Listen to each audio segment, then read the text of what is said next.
Hey guys, what's going on? It's Brandon Bornancin, CEO and founder here at Seamless.ai and author of SecretSalesBook.com, Sales Secrets from the Top 1%. Today we are interviewing Ryan Serhant, the $1 million listing, $1 billion real estate broker, right up here in his office for the book. We can't wait to meet with him to uncover all of his sales secrets to go from nobody to somebody that's done over $1 billion every year in real estate sales with a team of nearly 100 real estate agents, #1 in New York City, #1 soon to be nationally. We look forward to recording this and sharing with you those secrets soon. Let's go. Hello and welcome to this episode of Sales Secrets from the Top 1%, where the world's best sales experts share their secrets to sales success. And I am thrilled, honored, humbled, and grateful to have with me today, Mr. Ryan Serhant. Ryan is an American real estate mogul, broker, best-selling author, producer, and star of Bravo's award-winning television series, $1 Million Listing New York and Sell It Like Serhant. Ryan is also the founder of the Serhant team, which is nearly 100 team members generating, which is over $1 billion in real estate sales every year, ranking #1 in New York and soon to be #1 nationally in real estate sales. Ryan, thank you so much for joining us today. Thank you for having me. Thanks for coming to Soho. Yeah, this is a big office. This thing's like tons of popping off energy. It's insane. Yeah. Word of just warning to you guys and anyone listening, my office is on Broadway. Broadway's very loud. And so there will be sirens. You may hear gunfire. There will be screams. Like, things are going to happen. We are in the heart of New York City right now. It gets a little bit insane. So Ryan, I feel like I've known you forever watching the show. It's got to be probably weird with people. Like, do people all think that they know you when they? Yes. Yeah. Yeah, but that's the whole reason I did this show. It's also been on for a long time. Like, we started filming $1 Million Listing in 2010, and it's almost 2020. So it's basically, it's been 9 years, wow. Going on 10. And I did it because the more people who know what you sell, the better. Yep. And so if I can go on a national television show and show my life, so then people feel like they know me, like, that's how you get clients in the first place. Mm-hmm. It's not just because you sold something, right? Everybody wants to work with someone they know. Yep. Right? That's the referral business. That's warm leads. Yeah, sure. So it's like, so the show at the beginning of my career, everyone said, don't do it. Reality TV is the worst thing in the world. No one's going to take you seriously. This is the financial capital of the world. What are you going to be on Survivor and think people are just going to call you? Like, I was like, yeah, but I don't really have a whole lot of business as it is. And I feel like if a lot of people watch it, it'll be a wash. So all the people that might not want to work with me because I'm on a show, which is tons of people, like Jeff Bezos didn't buy an apartment through me. He bought it through John Berger. I don't even think John Berger knows what Instagram is. Like, wow. And that's, so I will never get that type of client, but I get a lot of others who I never otherwise would have had, yeah. Right? $1 billion other clients. Yeah, so I'm fine. Like, I've always wanted the volume. I want to be able to support the team. I want to do as much business as I possibly can, and then use it to grow. And so, yeah, so the show has been helpful that way. Yeah, that's amazing. And the audience that listens in, Sales Secrets from the Top 1%, we want to hear what your #1 top sales secret is. But before we get to that, don't share it yet. Let's start kind of from the beginning. Everyone kind of wants to hear, like, what are the secrets that you learned from just getting started in sales, or to where you were from growing up as a kid, to what you did throughout your career, and what were those top secrets that helped you level up? Sure. I know what's great is I've read the book, Sell It Like Serhant. Pick it up at Amazon, pick it up at everywhere. Anywhere books are sold. I think the audiobook is also pretty good too if you want to listen to it. People listen to it at the gym and on their commutes, because I read it. Mm-hmm. It took me 2 days, but I read it, and I wrote the book too. So it's like very much, there's a lot of other sales books that are like, this guy wrote it with somebody else because they didn't actually write it. Like, this took a year of my life, and I read it as well. And so I think it's pretty funny. I wanted to make a funny, smart business book. There's a lot of business books out there that are super boring and they're textbooks, or they're all fluff and total bullshit. Yeah, we don't have to name them, but it's all the other ones. Mm-hmm. So I wanted to make a good one. That's awesome. Yeah, and I love the vlog too. When I'm working out, I'll watch the vlog to get energy, like at 5 a.m. on the cardio. Yeah. But so tell us about when I started and stuff. Yeah. Yeah, tell it, like, walk us through the beginning. So I like, and I talk about it in the book too, but I was not born a salesperson. I think a lot of people that watch the vlog or see $1 Million Listing New York, or have read the book or seen me like on news channels, whatever, over the last 10 years, a lot of people assume that I'm born in New York, from New York, born with money, had tons of connections, and born in a suit with a tie. And like none of that's true, right? Like I was born on a mattress in Houston, Texas. I moved around 8 times before I hit 4th grade. Grew up outside Long Island. Then grew up really kind of elementary school and high school was outside Boston. And the only thing I ever really liked was theater. Like my parents made me play every single sport known to man, and I sucked at all of them. They made me take every single course, and I was terrible at most of them. I went to college in upstate New York to get an English literature degree because I thought I was going to be an attorney. I just figured like, what do you do if Danielle's you go to an attorney? Yeah, exactly. So if you go to a liberal arts school, like what do you really do? You either go into finance, or you have to go get a graduate degree, or you take the LSAT and go to law school.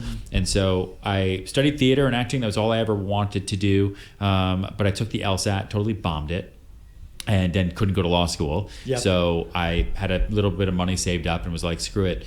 You only live life once, and I don't want to not try this acting thing and then try it when I'm 50, right? I wanted to like get it out of my system. It's kind of like the way I looked at it. Yeah. I was like, I got to try it because I need to know for the rest of my life that I at least tried it and it didn't work.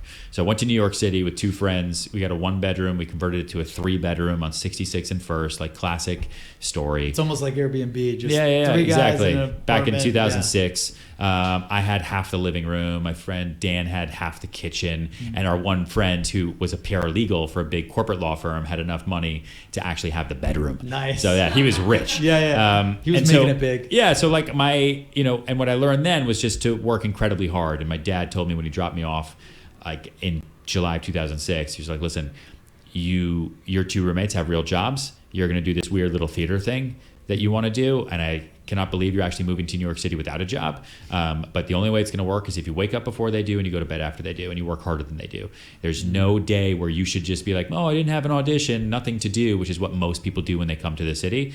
Like, there's no time off, right? You now work for yourself. You're an entrepreneur, which I didn't really think of when I was like, I'm coming to New York City to be an actor. Like your day now is now 20-hour days, right? You need to live on 4 hours of sleep, 6 hours of sleep. You need to push and hustle and meet as many different people as you can to grow your acting business. So that was the advice my dad gave me way before real estate was ever in my mind. And to this day, that's still the best advice anyone could give me as a salesperson. So I tried acting, didn't work. It sort of worked. I was able to survive for 2 years, but then I just ran out of money in 2008. And a friend just said, listen, get your real estate license. Selling is just like acting, right? You're going to memorize information about buildings. Scripts. So it's scripts, right? Yeah, so like memorize the scripts. Yeah, you walk down the street, you say, there's 42 apartments in this building. This building was built by the Garal family. This building was this. Jimmy is in that coffee shop. Like that's what sales is. So, and I had spent 25 years memorizing lines my whole life, whether for short films or plays or whatnot. So it was very easy for me to look at something and then memorize the facts pretty quickly. That's awesome. And so that was easy. And then he was like, listen, everything else is just the discipline to get up and push yourself to do it every day, which you do already kind of as an actor. It's handling rejection because everyone in real estate is going to lie to you, like tell you things that just aren't true. They're going to tell you they're going to take an apartment, then they're not going to actually take it, right? Getting into the sales business is really hard for a lot of people because you really learn what people are like. And what for me, like I had spent 2 years being like rejected to my face because of my face.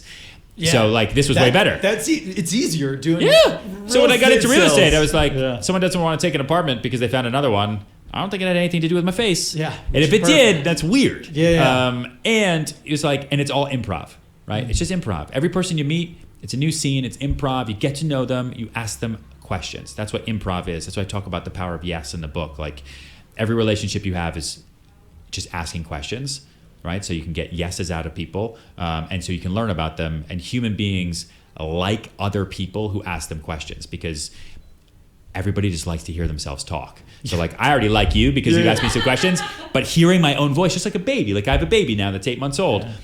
When we get her talking, like blah blah blah blah blah blah blah blah, she is, and they've proven this. Like she's genuinely happier. She'll sleep better. She has a better disposition because she heard her own voice, and it soothes you. So when you ask other people questions about themselves and you shut up and you don't give them too many facts and you just talk to them about their life and about what's going on and talk about sales later, like that person then builds trust in you, right? Yeah, they build trust in you. They understand what you're doing, and what I've always said too is everyone hates being sold, but people love shopping with friends. And so if you can make as many friends as you possibly can to go shopping with, then you're never selling anyone. Then it's just a matter of like, hey, let's go shopping, let's go look for apartments, right? Versus I've got some apartments I really want to show you that I think would be great for you to buy. It's the same exact action, two totally different conversations. Just the way that it's pitched or the offer of that. And the psychology for that and how you work with people. And so I just started doing what I did in my quote unquote non-existent acting business. The discipline my dad gave me and just going out there and trying to make as many friends as possible is how I started, right? And trying to, it's like meeting 5 new people every day was, I would say, the key to my success, especially at the beginning, and being okay with rejection. Like that was the job, and that's what you had to be okay with. And then picking yourself up the next morning and realizing that every day is another day to turn it all around and just go. Like you have no idea what's going to happen today. Right. I can meet someone on the street today who's got a friend who's got an apartment to sell. Like your day, if you look back on the year previously, if you've already been in sales for a year, like think back to the deals you've done and really look at where they came from, and you'll surprise yourself. You're like, oh wow, I did meet that guy at a barbecue. Weird. I didn't even want to go to that barbecue. Yep. Weird. Business comes from the craziest places, but no one thinks like that. Everyone's like, oh, I had a bad year. I'm like, did you really? Or they say, oh, I had a great year. Okay, well then why? Like, where did the clients come from? Why did you have a great year? What was in your control? What was not in your control? And a big thing for me has always been in the sales business, because there's no benefits. I have no salary. Yeah. Right? Like how do I control as much as I can? You're your own entrepreneur, and you're either going to make money or not make money. And then it comes down to the work, right? How do I control the work so that the deals don't affect me? Because at the beginning it was hard. Like when people say that they're going to buy something and then they don't, when you have a contract out and then it dies, right? Like especially when you don't have any money and you're living kind of closing to closing or deal to deal, like it's easy to get beat up and be depressed. And like, that's why the turnover ratio in New York City for real estate agents is like 82% or something crazy. Because it's just too hard. And everybody just wants a paycheck. No one wants to work hard, right? Yeah, it's not just work hard. Like I think it's work hard, but also people don't know how to have a thick skin. Like you have to be able to develop a thick skin in, I think, any business. But I think a lot of people are told that they did a really good job for a long time. I think a lot of people were the most improved players on their fucking T-ball team. I think a lot of people got to go in on the basketball team even though they sucked when they should have been told they sucked. And a testament I give to my dad as well is in 5th grade, because my dad made me play every single sport known to man. He's like, you're going to play them all and you're going to figure out which one's good for you. None of them were good. I was terrible at all of them. But my dad also never, he's got to be the most uncomfortably honest person I've ever met, which I hated a lot growing up, resented a lot growing up. Now I'm super thankful. But 5th grade, playing right field in baseball, like 4th inning, my dad comes out on field, takes my hand, pulls me off in front of everyone and says, this sport's not for you. You don't have to play it anymore. Just...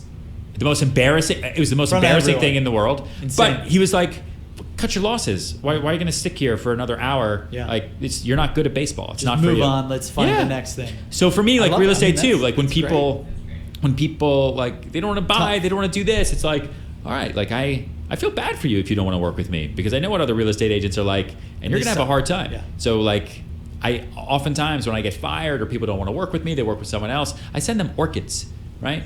I'm just like, listen, God bless you. Everything. Orchids. I hope it's all going to be okay. Yeah, that's amazing. So because I've sold my whole life for enterprise sales, and I really appreciate and admire someone like you who's gone from acting into rentals, right, and then from rentals up to sales, doing sales and over $1 billion a year. Yeah. What are the secrets that took you from I think it was $9,000 you'd mentioned in the bank account to doing rental? Like, what did you do 2009 when you went into rentals that got you into sales, right? There was probably some secrets there. Yeah. And then what took you from, the first, I think it was like the break, the 3.5 or the $8.5 million deal, like one of the big breaks that took you then from there to here. So I would say... Because those are massive jumps in a decade. Yeah. A couple things. For one, success begets success.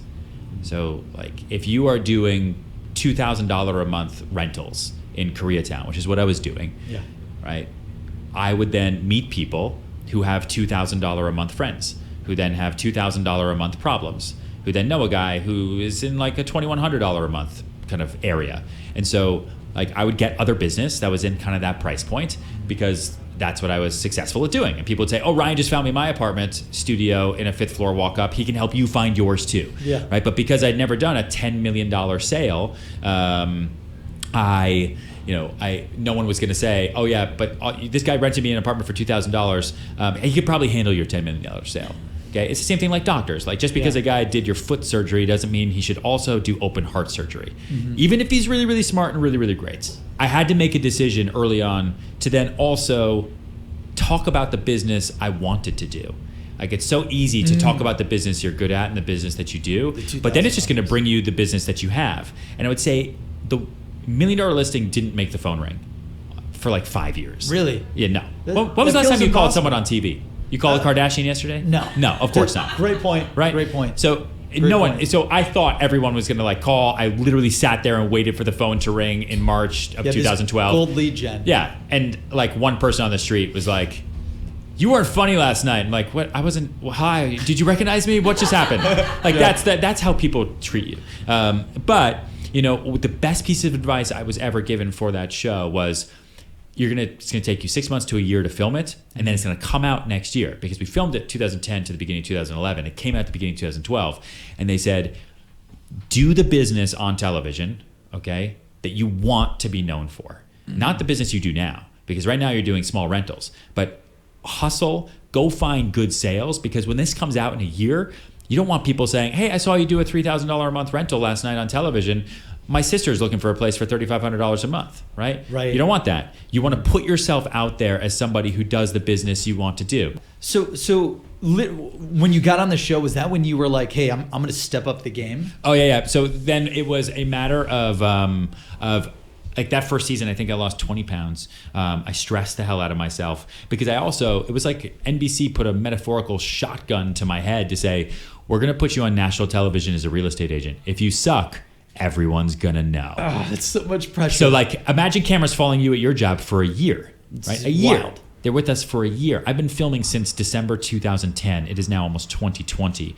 And so it was like, it forced me to go after the business I wanted to get. Like, I don't want to do $2,000 a month rentals, and be bitched at and yelled at on the street from people who can't afford apartments. Like, I want to do the biggest business in the world. I want to sell buildings. I want to sell $20 million apartments in my sleep. Like that's the dream as a real estate agent. And I why not go for it? So that first season, I cold called everyone I possibly could. Went out to developers. I found a building that they'd let me sell, where we could put it on TV on John Street downtown, and I found a penthouse on Green Street for $20 million. This is all from cold prospecting. Reaching. And I told people that it was going to be a reality show, but they also didn't care because everyone was like, what? Yeah. How is this going to help me sell? And New Yorkers don't care. But I hustled and I pushed and hustled and pushed and got those. And so when it came out, then I could say, yeah, did you see me sell that thing last night for $20 million? Your place is what, 10?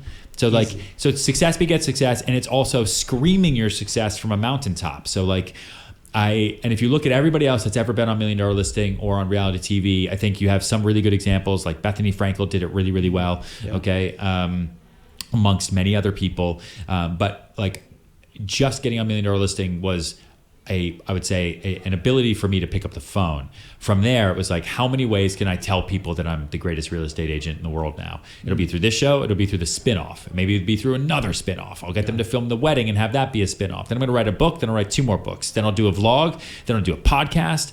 Then I'll do the course. I'm going to push that out there. So how many ways can I put out my success out there so that people know? Because otherwise, no one cares. There's too much noise. Content. Yeah, social. What? So people probably like I want to know, like, okay, because I work running Seamless. I work 7 days a week, and then I get tired, I get exhausted, and it's hard, and then you want to quit, but you just always keep going. I'd love to hear from you. Like, what is your routine like? Like, are you selling 7 days a week, working 7 days a week? Your dad had mentioned, just rise and grind. I'd love for people to understand like the amount of work and effort that you put in. Sure. Just to understand, because I feel like that's a secret. And then also, how do you keep that power level so high? Yeah. Because you're going to have ups and downs. Total fear.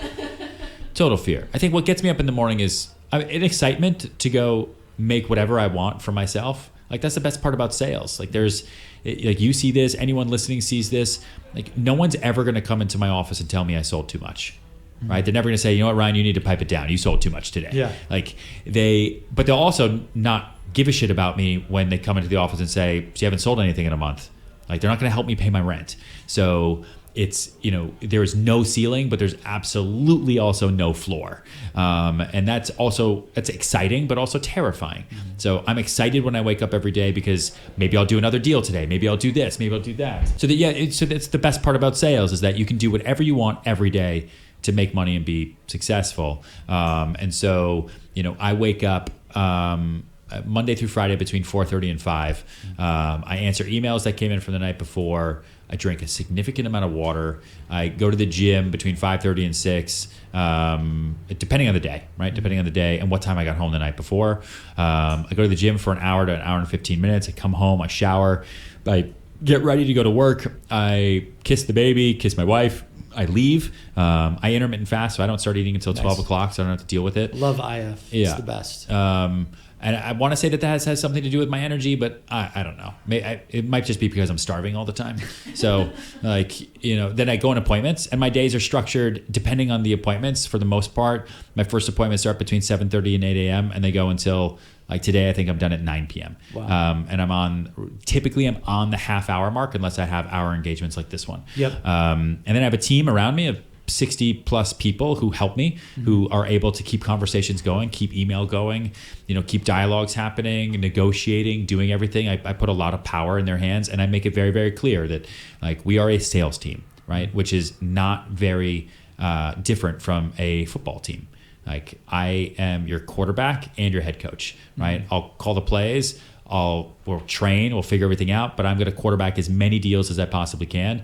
And you guys are all going to be rock stars too, right? You're going to be my wide receiver on the Upper West Side. You're my running back in the financial district in Brooklyn. Everyone's going to be awesome. You can all make as much money as you want. There's a lot of sports teams out there that have wide receivers and running backs that are paid a lot more than the quarterback, right? So, and yes, sometimes I can get deals done by myself, right? But those are the rare quarterback sneaks where I just fucking got away from everyone I ran. Yeah. But for the most part, I need the team there. I need them to help. And yes, I'll be there at the start of the ball and at the end to try to close it. But we're all going to do it together, and every play is going to be different. And they're the ones who really, really help me. And I think, to answer your question about how I went from X to Y to Z and kind of building the career, really did it by using other people, by kind of being able to leverage my time and my space. So when I decided to not do small rental deals anymore and I wanted to get into the sales, I had to make a conscious effort. So it wasn't just let's see what happens. It was I wrote it down and made a conscious effort that as of today, I do sales. Okay. I'm not going to turn down business, but now I have Bill. Bill's a brand new real estate agent. Bill has no business. Bill's really excited to get some business. And I have a couple different rental leads I'm working on. I'm going to meet them with Bill, but Bill's going to do a lot of the legwork. And all that time, I'm now going to reinvest it back into my own bank of time to then go after sales and start telling people I do sales, I do sales, I do sales. And my first sale was $369,000 at 3 Hanover Square, apartment 11M. Nice. And I had to paint it, and it was terrible, awesome. And it was brutal. Oh, they made you paint it. Yeah. I don't think they made me. I think I just I didn't know what I was supposed to do, so I just did it. Yeah. Right. It was I just did all the things. I just sold this. Do I pay? Yeah. And then and from there came another sale, and from there I'd meet other people and would meet renters who needed to sell places, and then I could learn, and then I would be able to talk more confidently to people about the sales process because I actually did it, right? And then with the more confidence you get, the greater your ability is to sell your confidence, right? So I sell two things every day. Real estate's very much like my widget, right? I could be selling leads, I could be selling real estate, I could be selling cars, right? The real estate is the widget. The two things I sell every day are enthusiasm. So it's my excitement for what you're about to buy for homes, where kids are going to grow up, the investment property. My enthusiasm is what people buy into. Otherwise, why should they be excited? It's a killer secret. Yeah. And my confidence, right? I have complete humble confidence in myself and my abilities to the point where when someone doesn't use me, I'll send them an orchid, right? And a lot of times it's an investment, right? That orchid client comes back to me 6 months later and it's listen, we should have hired you. This guy's a buffoon. Thanks for the orchid. It died. How do I water orchids? Is it with water or ice cubes? And I'm like, don't worry, I'll send you another orchid. Let's get your place sold. I love that. And I love your humble confidence because I think it's just being someone that sold for a decade. Watching you, you were always really confident. I think at the beginning of the show, people were like, "Oh, Ryan's this confident, arrogant sales guy." Yeah. But then I think your humble confidence really started to shine as you like continued to go. And I always knew you were humble, confident, but like I'm a sales guy. Other people that don't know salespeople who are at the top of their game don't see that. How do you stay humble when you're doing $1 billion in real estate? But I don't sell all the real estate, right? I don't have market share in New York City. There's tons of brokers doing deals all day long that I don't even know about. And so like I said before, like I didn't sell Jeff Bezos his apartment. Yeah. I didn't sell J-Lo her penthouse. Like that would be cool, but I haven't done it. I don't sell every single building. New York just happens to have a massive amount of volume, and you can just sell one building. So I try to sell more than everybody else in terms of volume, but there's still so much to go around. And I haven't been doing this that long. Like I'm not 60 years old, right? I haven't been doing this for 40 years. I've been doing this for 10 years. And I don't want to work with people who are assholes either. Like there's a lot of clients that I have who are wealthy, but are total jerks. And like, I'll deal with them because I want them to sell. Probably. But like at the same time, life is short. Like I want to work with good people. And I think people like to work with other good people. And I try to be as self-deprecating as possible, right? And use my sense of humor to try to, make situations not seem as life and death, as serious. And I think that's where that kind of like humble pie comes from. And being like really gracious with the people who are willing to work with me. Like I always tell everybody, like, thank you for trusting me to work with you. And a lot of people now are like, what do you mean? Thank you. I didn't know you were going to pick up the phone or respond to the email. Yeah. I'm like, yeah, but I knew I was going to because I want to sell as much as possible. But you guys there are 80,000 real estate agents in New York City. That's crazy. Right? 80,000? And like wow. The amount of competition is just obscene. And which is why most people then end up using just people they know or like the friend of a friend of a friend of a friend, which is why it goes all the way back to what we talked about at the beginning of this talk. Like that people hate being sold because they just don't want to be sold. That's why e-sales are great, right? Internet sales. People they'd rather buy shoes for more money online than get a good deal in person because they don't want to be sold. It's true. But they love to go shopping with friends, right? How do I look in this? Does this look good? Like, is this a cool car? Like, what do you think? Was it, so your goals, right? Just from following you for a while, when you did nearly $1 billion or $1 billion, like a few years back, you're like, I want to double it, my income. Yeah. You're like, people don't talk about two things, money and sex. I remember the vlog and then the conference. Yes. And what stuck out with me was, you're like, okay, you've done $1 billion. You want to double your income hard. Like what, like where do you, how are you driven to want to keep is the goal just to double every year? Like what are the goals and what drives that? Because like, that's so aggressive. I love it. Yeah. But I think like 99% of people get freaked out about that. I'm like, why is Ryan programmed that way? How can I, like, shit, I'm trying to build a $100 million company. I should be trying to build $1 billion company. Like, where does that come from? I mean, why not? Like, it's, we live in a country, to those of us who are listening in the United States, where we can do whatever we want within the law to be successful. Like, if I sell $2 billion worth of real estate next year, the government's not going to come and stop me from doing it. There are a lot of countries where they will. And so I'm very thankful that I was born in the country that I'm born in, where we can do what we need to do to be successful and to be fighters and survivors. And I think the United States was started by people who had a get up and go attitude, right? They saw how things were going. In England, and they said, this doesn't work for us anymore. We're either going to stay here and deal with it, or screw it, we're going to get up and leave, right? Yeah. And they got up and they left and they fought for that. And like, too many people forget that, right? And I think that for me, like, we have the opportunity every day to wake up and do whatever we want. We have the opportunity every day to wake up and do whatever we want. Like, why not shoot for the stars? Now, that doesn't mean like, and I meet a lot of kids too who want to get into real estate. They're like, yeah, but I want to make $1 million this year. And I'm like, how? How are you going to do it? Yeah, you go through the math. Yeah. What are the steps? What are they going to be doing? How you really? How much did you make yesterday? 0? You think you're gonna make $1 million? So let's figure out what realistic goals are. And so for me, that's why I have so many different types of businesses and things that I do. I mean, like from investing in real estate to consulting on projects in different countries to the books and the vlogs and sponsorship deals and like course. The course, I mean, is a huge one, right? Like the course is a whole new business for me. I now have like an education platform that I run out of this office that we will grow much, much bigger in 2020 because I'm an active top real estate agent in New York City, which is one of the toughest markets, I think, in the country to sell in. And I'm telling everybody how to do it. Like I'm not a coach. Yeah. I'm not like a gym teacher, right? I didn't sell in the 90s and now I'm just like trying to take money. Like the course is actually cheaper than every other course out there I could find because I want to. It's like $1 a day.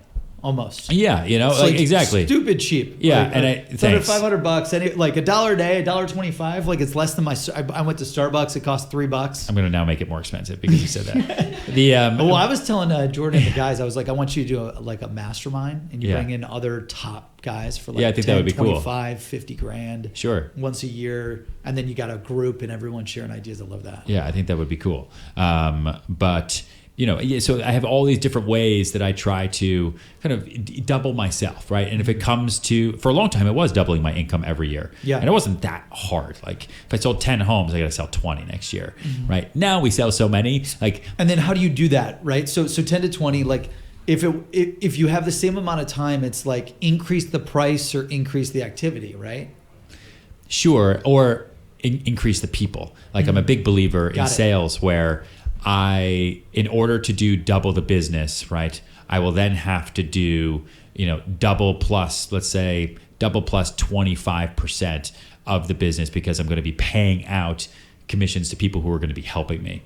So how do I get to as many different places in a day as possible? So how do I sell as many things as I possibly can?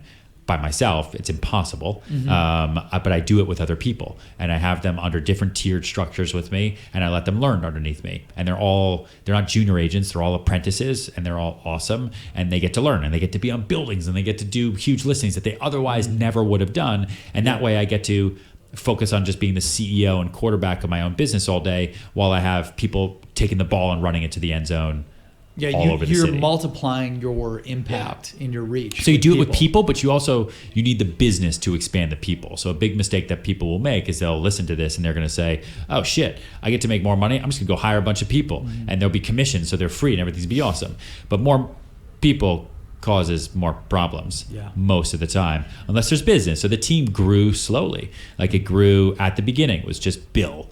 And Bill would handle the rentals and I was handle the sales that I didn't have. Right? After Bill, it was Tatiana. Were you like working out of your house or your apartment? No. We had an office above Burger Heaven on 49th Street. Nice. And so we would just do small deals together. And as kind of Bill got too busy, it was like, okay, let's go find somebody else. And we got Tatiana. And Tatiana was great and she knew a lot of people. And all of a sudden we were like, oh, wow.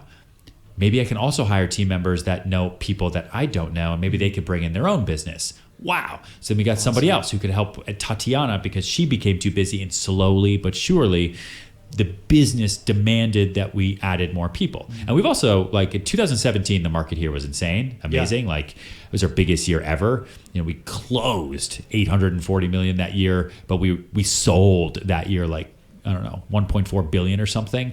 That was in 2017. And our team then was like almost 80 people.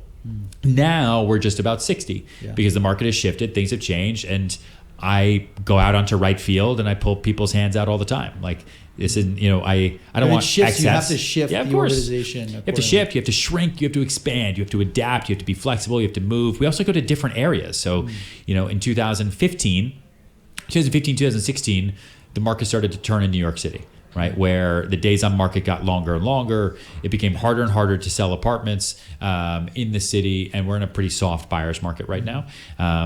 But the market was really, really strong in Brooklyn, and like I said, like I'm humbly confident, and I have no ego. Like I don't care where I sell as long as we sell a lot. And so we went out to Bedside, Brooklyn, and we opened an office, and everyone thought we were insane, and we sold 104 townhouses in the first year because we came out from Manhattan and we're like, we're going to do everything we know about selling in Manhattan. We're going to bring Manhattan buyers, Manhattan agents who've never even been out here. And it's half an hour away. It's not like crazy. Right. And we took market share of Brooklyn. And last year we were the number one selling team in all of Brooklyn by like $103 million.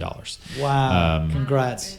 And this year we're doing the same thing in Long Island City. So we went back to Long Island City. We got was 3. Like going out. Like, what was the secret to making that happen? The same way when life started for me for $1 Million Listing, right? It's like you have to have a little fear, that propels you and pushes you forward. And so Bravo at the beginning for me, what they did for me was just scare the shit out of me that I was going to be embarrassed on national television to 25 million people. Awesome. And by the way, I think everyone's dying to know. I got a lot of questions.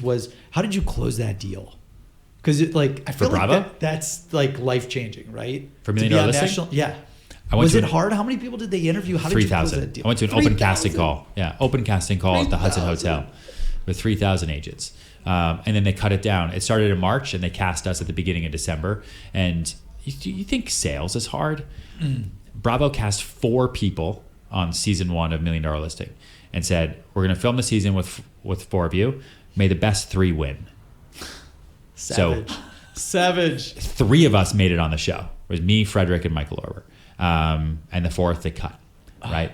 You do all that work, you do everything, and they were like, listen, we're filming reality TV. This isn't fucking Lifetime. Like, you were going to bring us the best deals, the best clients, the best listings, and they don't help us at all. Like, we're going to film you and follow your business. You're going to have an interesting life, you're going to have a boring life. Like, you either want to be on television, and we will promote you in a way that you would never, ever, ever be able to afford. Right. Or you don't have to. Like, no problem. And a lot of people are like, that's mean. I'm like, that is life. So I used it as like a knife to the throat and started calling people, talking to people on the street, reaching out to developers. And so the listings I had in that first season and second season are like kind of weird. But it was the business. It was the business I could get. You're grabbing anything. Cold call, yeah, dude. It was the business. Anything. It was the business I could get. Like there's like some of the weirdest stuff. But those are also like awesome. My fondest memories of doing the show because those deals took years off my life because I remember getting them. Now I'm like, all right, we have 31 buildings we're selling in the city right now for like $5 billion. Which one do I want to film? Right? So it's different now. But now it's also like, shit, I don't want to lose them because that developer's going to be mad. So it's like the stresses change. It's just higher quality problems. But then we went into Long Island City this year and we went in and just started calling people. We're like, hey, we're awesome. You should use us. We've never done anything in Long Island City before except a few resales in 2009. Let's go. Signed up 3 towers, and now we're going to do the same thing. So I guess the final question, because I know we're running tight on time. No problem. Sales secrets from the top 1%, where the world's best sales experts share their secrets to sales success. Yeah. Mr. $1 billion real estate man. You've become a guru at selling real estate. You've become a guru at branding, marketing. I think you are one of the most creative geniuses in the world when it comes to selling and marketing. For the audience listening, if you had to boil down your success, go back in time, one sales secret, what would it be to get here 10 times faster? Like that number one sales secret, you tell everyone you hire, the 60 team members, another 100 team members, what is that one top sales secret? A watched pot never boils. The best thing to do to sell is to not sell, right? The worst salespeople, the ones that make the least amount of money, are the ones out there selling every single day. Like I do not focus on sales, right? The book is about sales. Everything is about sales. But at the end of the day, my focus is 100% on the relationships and how I can improve them and how I can grow them and how I can make them better and how I can be the one who sells high-end property in New York City. But no one's ever going to give me those properties or my team those properties if I'm selling them hard. So it's just like dating, If you walk into the bar and you sit down and you try to close it early and you talk about how great you're going to be tonight, date over, right? Game over. But if you ask questions, you focus on the relationship and you make a friend, you will sell 10 times more than what you're doing right now. So if you ever watched, the show Sell Like Serhant on Bravo, it's amazing to me why there's no sales training for people, like real sales training. Mm-hmm. Memorizing facts about a can of sugar is not that hard, okay? Like if you can't do that, then I don't know. You have problems. Yeah, and a lot of those businesses were tough. I was like, oh my God, Ryan's got to coach. Dude, they're these hard. guys. But like the first thing that I did were tough. Dude, they were, man. And it's like, how do you sell hot tubs to people that don't want hot tubs? So like, but the first thing I had to do with every single person was help them become a person. Like, you can't be a salesperson without knowing who you are as a person. Like, who are you? What makes you tick? What do you like? What are your interests? How are you going to connect to people on the streets? How are you going to connect to that person who walks into your store? And almost everybody couldn't answer that question. They're like, I don't know. I'm Sam and I like sell stuff and like I like football. I'm like, that's not a good answer. Yeah. Like, you need to have a clean understanding of who you are, why you do, what you're passionate about, what you're not passionate about. Like, why is anyone going to have an interest in what you have to say? And how are you then going to sell them enthusiastically with confidence? And that's probably like the biggest sales, aside from everything that I talk about in the course and the book about how to be disciplined, how to structure your day. Like, that's second the most important. Like, if you are a salesperson, you have to be disciplined. You have to structure your day for the work and not for the job, right? The work is building relationships, building career, figuring out how you're going to get to that next price point, right? Like, that's the work. The job is what most people focus on, which is turning lights on, going to that appointment, processing contracts, like doing administrative stuff that anyone could be doing, which is why I focus so much of my time for myself and for the team on only doing the things that I can do, which is really important, right? And I talk about that in the book and the course as well. Like, anything else that I do during the day that someone else could be doing, someone else will do. Like, you wanted to do this podcast with me. You didn't want to do it with, I don't know who's here, with Brian, right? Yeah. He'd be great, but you didn't ask him, did you? Nope. No, yes, me. So like, I'm here doing this. Everything else that has to get done right now to improve and grow our business is being done by other people. By the team. Right? By the team. And they're there. And they get paid for it. And I make less money on every deal because of it. But then I do so many more deals because of it. That multiplier effect. Yeah, of course. Wow. A watch pot never boils. Don't sell them hard. Build relationships. Deliver value. And any tips and tricks for the audience as they're thinking about building those profitable relationships that maximize value for the customer versus the hard sell? Like, what are some good hacks or ways that you do that? I mean, for one, it's all about what you know, right? Because everything's now on the internet. Like, everything's on the internet, especially for real estate agents. Everything's online. There are On discount demand. agents everywhere. Like, why should they use you? People are going to use you, and they're going to pay you because you know more than what the internet is telling them. And if you don't take the time to research and know your shit, then why should anyone use you? You know, if you're lucky and you have a good smile and a great handshake and you're a good person, then great, you'll do some deals. But people don't use me because I'm on TV.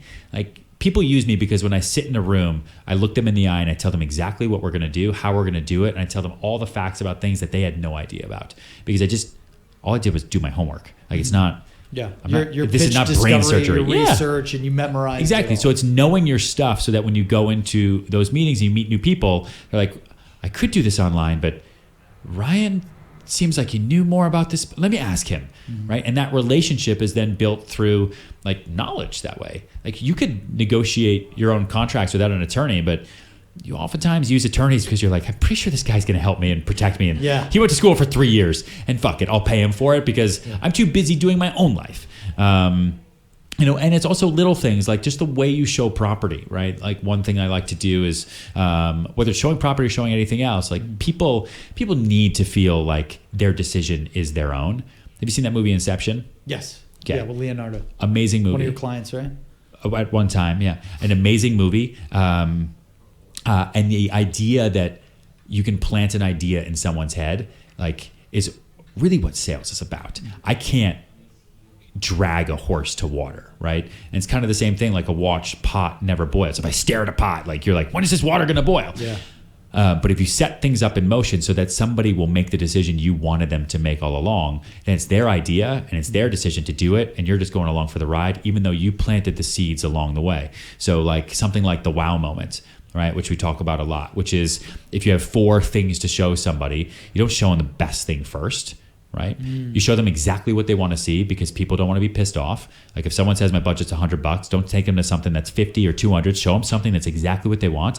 Then show them something that they can't afford, but you're going to tell them they can't afford it. You're going to say, listen, since you're in the store, let's make this not real estate. Make it, I don't know, shoes. Like, because you're in the store, if you have a second, we just got this new pair of Jordans in, or Pradas, or whatever the fuck, right? Like, don't buy these. They're way too expensive, but like, and I'm not supposed to do this. You want to try them on? You're a 12, right? Or a 10. Like, they feel like walking on clouds. It's insane. Get them to try it on. You will be hard pressed for that person not even to try it, especially because you tell them as a salesperson, don't buy it. Now you're a friend, just helping them try cool shit on. They try it on. Then you take them back to the thing they wanted for 100. Now all of a sudden the thing that they wanted for 100 that they kind of wanted to buy, but didn't really, they just came in to try them on, now kind of sucks. Now they look at the same wall of shoes and they point to the one that's like 125, 150, and they're like, do you have those in my size? And they just sold themselves. All you had to do was set up the experience, right? And compliment them. And there's so many other things. And I go into it in the course of the book. I feel like when you were talking about that, it reminded me of when you created a whole New York neighborhood. What was it called? Sohai. Yeah, south of Hudson Yards. You created a New York It's still there. People are using it. It's fucked up. It's crazy.